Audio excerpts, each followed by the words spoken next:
बुलंदशहर से एक बड़ी खबर आ रही है। एमआईएम के प्रत्याशी दिलशाद अहमद पर जानलेवा हमला हुआ है। कई राउंड गोलियां चली हैं। बुलंदशहर से बड़ी खबर आ रही है कि बुलंदशहर में उपचुनाव होने हैं, जिसके लिए हर पार्टी के नेता प्रचार करने में लगे हैं। लेकिन आज जब एमआईएम के प्रत्याशी लोगों से जनसंपर्क करने निकले थे तो उन पर जानलेवा हमला हुआ। कई राउंड गोलियां चली और उनके कपड़े तक फाड़े गए हैं।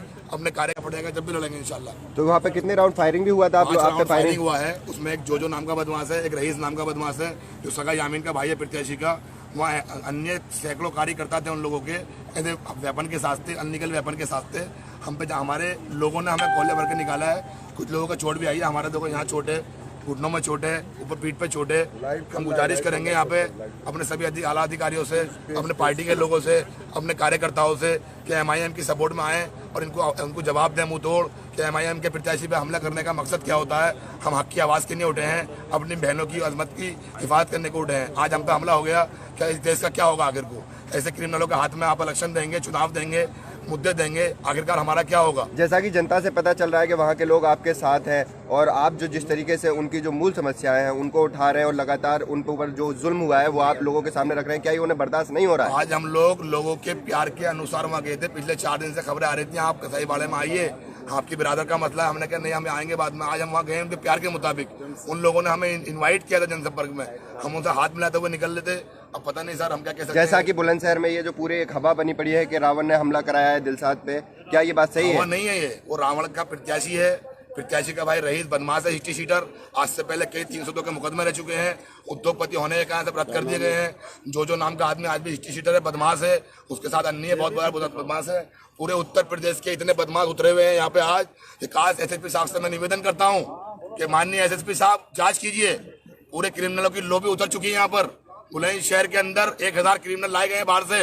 रईस का नेटवर्क क्रिमिनलों का है। मैं आपसे बार बार पूरी मीडिया से कह चुका हूँ कि क्रिमिनलों के लोगों के बीच में इलेक्शन हो रहा है। मेरी जान माल को खतरा है। ये लोग उद्योगपति भी हैं, ये मीट इंडस्ट्रीज के मालिक है मदीना के नाम से। इनको अपनी दौलत का घमंड है। आज एमआईएम के प्रत्याशी पे हमला किया है, कल जान ले लेंगे। मेरी आप लोगों से अपील है कि आप लोग मेरी जान माल की हिफाजत में साथ आए। मेरी आप लोगों से अपील है कि आप मेरा साथ दें। मैं इलेक्शन लड़ूंगा इंशाल्लाह। मैं इनसे दबने वाला नहीं हूं। मैं अपने कायद, अपने अमीर की लड़ाई लड़ने के लिए निकला हूं, अपनी बहनों की लड़ाई लड़ने को निकला हूं।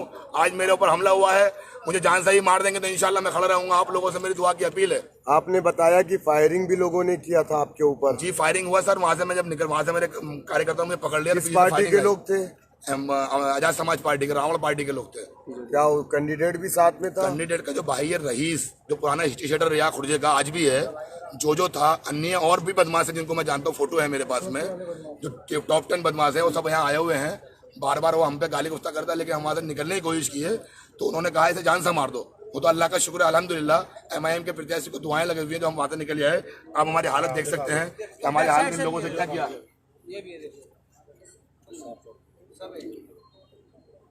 हम आप लोगों के माध्यम से एसएसपी साहब से कहना चाहते हैं कि बार बार मीडिया के जरिए हम कह रहे हैं, नॉमिनेशन वाले दिन कहा कि हमारी जान को खतरा है, ये लोग हमें पसंद नहीं करते हैं, ये एमआईएम के यहाँ परचम लहराते था, रुका रहे हैं हम लोगों को। आज हमला किया है, जान से मारने की धमकी, तरह वजह हमारे ऑफिस पे यहाँ कार्यकर्ताओं तंग करना, परेशान करना। हमारी अपील है एसएसपी साहब से कि इन बदमाशों की जाँच की जाए। खुलेआम घूम रहे हैं लोग। आपने एसएसपी से बात किया? जी मैंने अभी कॉल लगाई जस्ट 2 मिनट पहले। एसएसपी साहब ने कहा कोतवाल साहब पहुंचे नहीं गया। मैं अपने कार्यालय पर आ चुका हूं, जंगल के रास्ते से निकल के। लोग मेरे पीछे भागे हैं बहुत सारे। मेरे कार्यकर्ता मेरे साथ थे, उनको मैं शुक्रिया अदा करता हूं। चोटें भी आई है क्या? जी मेरे चोटें आई है, मेरे हाथ में चोट है, कुछ यहाँ मेरे डंडा मारा किसी ने, यहाँ पे भी देखो रहा। मेरी कमर में चोट है, घुटुओं में चोट है, देखो ये रही, शायद अंदर है, ये सब चीजें किसटे हैं। लेकिन मैं अल्लाह का शुक्र वहां से आ गया, आप लोगों की दुआओं से उनके हाथ से निकल कर भगा वहां से मैं। क्या लग रहा है ये लोग खौफजदा हैं आपसे? ये लोग ये खौफजदा हैं कि हमारी पार्टी का परचम बढ़ रहा है। अल्लाह का शुक्र है हम इलेक्शन जीत रहे हैं 1 and 1। इन लोगों की नींदें ओली पड़ी थी, इसलिए हम पे जानलेवा हमला कर रहे हैं। हमारे कार्यकर्ताओं के साथ भी उन्होंने बदतमीजी की थी।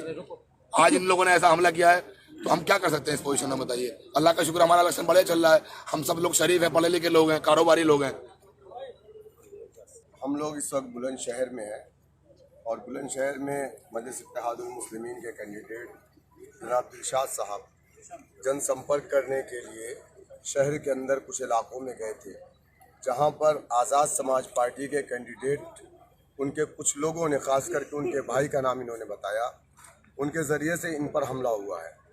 अभी हमारी पार्टी के लोगों ने और ख़ुद हमारे कैंडिडेट ने एसएसपी से बात किया एसएसपी ने कहा कि हम कोतवाल को भेज रहे हैं, लेकिन अभी तक यहाँ पर कोई भी एक बंदा नहीं आया पुलिस डिपार्टमेंट का, ना ही कोई सिपाही आया, ना ही कोतवाल आया।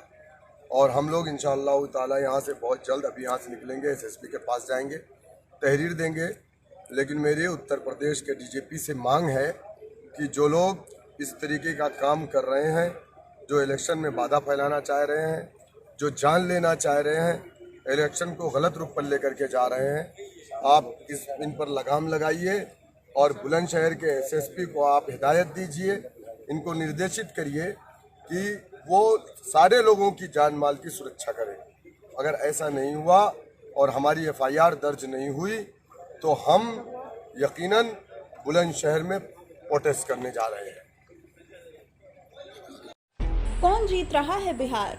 किसकी बनेगी सरकार? 15 साल लालू प्रसाद, 15 साल नीतीश कुमार। किससे आई बिहार में बहार? कौन है सीएम की कुर्सी का हकदार? कितनी सीटों पर जीत रही है ओवैसी की पार्टी? छोटे छोटे दलों से क्या फर्क पड़ रहा है वोट पर? दिखाएंगे हर खबर, हर समाचार, पेश करेंगे हर सीट का सर्वे, बताएंगे पब्लिक का मूड, दिग्गजों की सीट पर रखेंगे बारीक नजर। हमसे जुड़िए, हमें देखिए, हमें सुनिए, क्योंकि हम आपको रखेंगे up to date. Millat times